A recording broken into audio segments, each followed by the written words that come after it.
বলেছে সমপরিসীমা বিশিষ্ট একটি বর্গক্ষেত্র ও একটি আয়তক্ষেত্রের ক্ষেত্রফল যথাক্রমে এস ও আর, তাহলে এস ও আর বলেছে কোনটি সত্য হবে।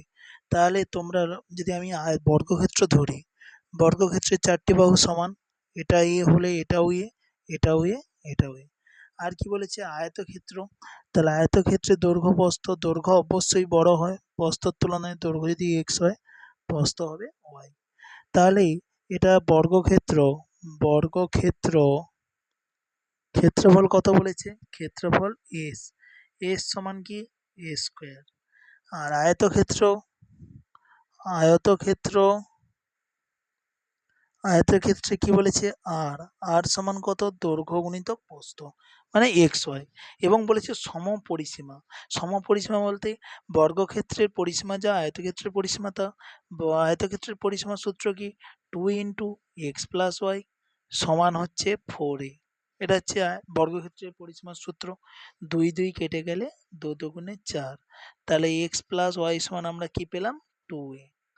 বুঝতে পেরেছ। এখন আমরা কি জানি যে দৈর্ঘ্য বড় হয় প্রস্থের তুলনায়, তাহলে x - y > 0।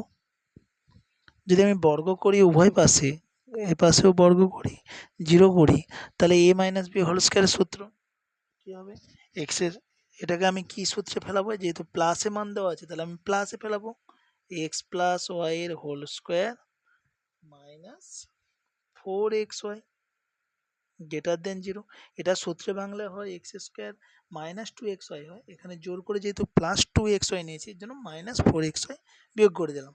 তাহলে এখানে মানটা পুশ করে দেবো, 2 এর হোল স্কয়ার > 4xy, তাহলে 2a মানে কত 4a² > 4xy, 4 4 কেটে গেল, তাহলে a স্কয়ার সম > কি পেলাম, a square > xy, a square > xy মানে কি হবে s